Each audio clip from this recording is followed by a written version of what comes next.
हर साल लाखों लोग हज करने के लिए मक्का जाते हैं, वहां काबा के दर्शन करते हैं और फिर वापस लौटते वक्त एक चीज अपने साथ ले जाना नहीं भूलते, पानी की एक बोतल। माना जाता है कि ये पानी बहुत चमत्कारी है और इसको पीने से कई बीमारियां ठीक हो जाती हैं। इस बोतल में पानी होता है काबा से 66 फुट दूर मौजूद एक कुएं का, जिसे हम आबे जमजम के नाम से जानते हैं। हर दिन इस कुएं से 2 लाख लीटर पानी निकाला जाता है और इसके बारे में कहा जाता है कि यह पानी कभी खत्म नहीं होगा। अब सोचने वाली बात है दोस्तों कि आबे जमजम में इतना सारा पानी आता कहां से है? इसे सबसे पहले किसने ढूंढा था और कब से लोग इसका पानी पी रहे हैं? आज इस वीडियो में आपको जमजम की यही कहानी मैं सुनाऊंगा, तो वीडियो को बिल्कुल भी स्किप मत कीजिएगा, क्योंकि इतिहास को नहीं जानोगे तो खुद को कैसे पहचानोगे। नमस्कार, मेरा नाम है सिद्धार्थ सिंह और आप देख रहे हैं हिस्ट्री कनेक्ट। आबे जमजम अरबी शब्द है। इसे अगर तोड़ें तो आब यानी कि पानी और जमजम यानी हमेशा रहने वाला, मतलब कभी खत्म ना होने वाला। तो आबे जमजम का मतलब हुआ वो पानी जो कभी खत्म नहीं होगा। 35 मीटर गहरे इस कुएं की इस्लाम में बहुत मान्यता है।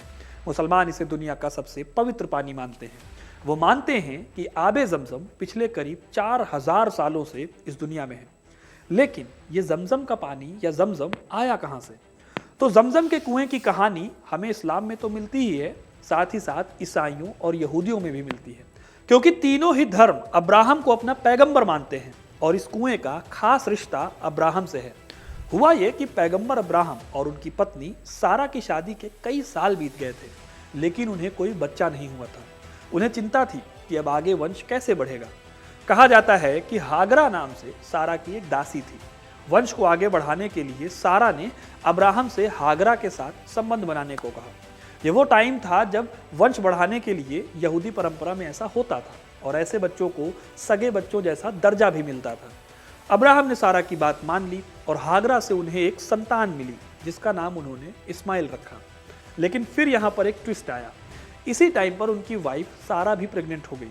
इस तरह से सारा और अब्राहम का भी एक बेटा हुआ, यानी कि 2 बेटे हो गए। इसका नाम उन्होंने ईसाक रखा, जिन्हें हम आइजैक भी कहते हैं। इसके बाद आगे जो हुआ उसको लेकर कई अलग अलग कहानियां कही जाती हैं। इनमें से अगर जो सबसे फेमस कहानी बताऊं तो वो ये है कि ईश्वर ने अब्राहम को यह आदेश दिया कि वो इस्माइल और हागरा को बक्का की बंजर घाटी में छोड़ आए। कई लोग इस बक्का को ही आज का मक्का शहर बताते हैं। फिर एक दिन अब्राहम ने हागरा को इस्माइल के साथ एक लंबे सफर की तैयारी करने को कहा। इस वक्त तक इस्माइल दूध पीते बच्चे के बराबर थे। अब्राहम दोनों को लेकर कई दिनों तक चले और अरब के रेगिस्तान में पहुंचे, जहां पर आज का मक्का शहर मौजूद है। उन्होंने इस्माइल को उतारा और फिर हागरा को कुछ खजूर और पानी देकर दोनों को वहीं छोड़ दिया और वापस चले गए।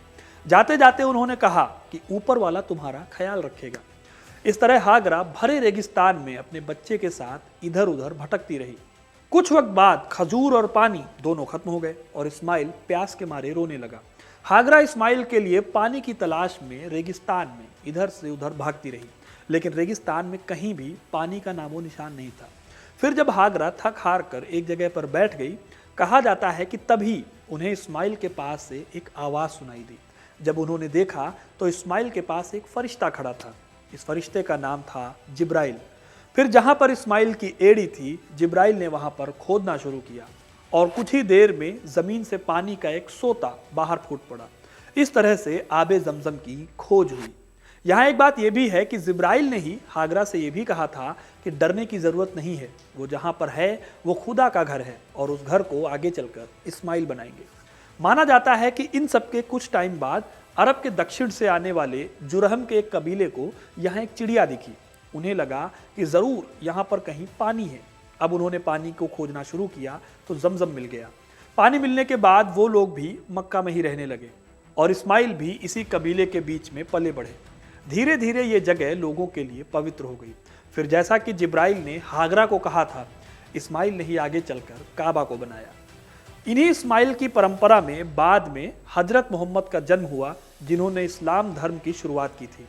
वहीं अब्राहम की पत्नी सारा, जिनसे आइजैक का जन्म हुआ था, उनकी परंपरा में आगे चलकर यहूदी और ईसाई धर्म बने।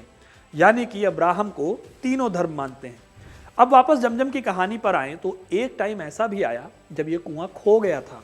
असल में इस्लामिक परंपरा में ये कहा जाता है कि जुरहम कबीले के लोगों ने बाद में मक्का को छोड़ दिया और उस कुएं को अच्छे से छिपा दिया। फिर कई सदियों तक ये कुआं छिपा रहा।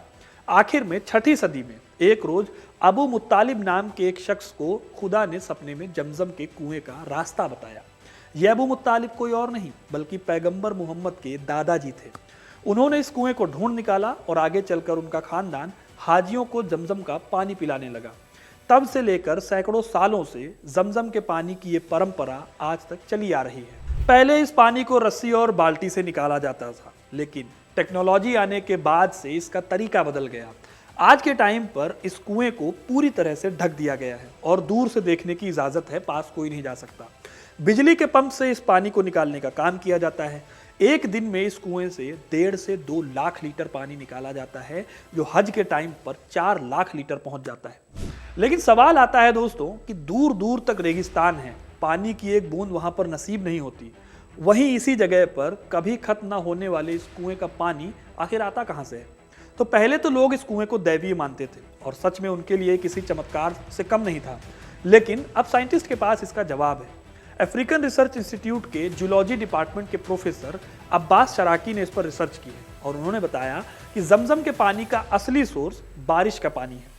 दरअसल मक्का एक पहाड़ी एरिया है, यहाँ कई घाटियां हैं, जिसमें से एक घाटी में यह कुआं पड़ता है जिसे अब्राहम घाटी कहा जाता है। जमजम का कुआं इस घाटी में ढलान की ओर पड़ता है, मतलब लोअर लेवल पर पड़ता है। प्रोफेसर शराकी के हिसाब से पहाड़ पर होने वाली बारिश का पानी घाटी के निचले हिस्से में आता है और जमा होता रहता है।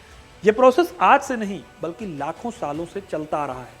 तब कहीं जाकर जमजम का 35 मीटर गहरा कुआं बन पाया है। तब से लेकर आज तक ये पानी जमा होने का प्रोसेस चल रहा है और यही वजह है कि इतना पानी हर रोज निकालने के बावजूद आज भी इसका पानी खत्म नहीं हो पाया है और आगे चलकर ये कब खत्म होगा किसी को नहीं पता। इसीलिए कहा जाता है कि इसका पानी कभी खत्म नहीं होगा। तो दोस्तों, ये थी कहानी आबे जमजम की, जिसे मुसलमान दुनिया का सबसे पवित्र पानी मानते हैं। आपको इस कहानी को सुनकर कैसा लगा हमें कमेंट करके ज़रूर बताइएगा। वीडियो को लाइक और शेयर करना ना भूलें और ऐसी तमाम इंटरेस्टिंग कहानियों के लिए हिस्ट्री कनेक्ट को सब्सक्राइब ज़रूर करें। धन्यवाद।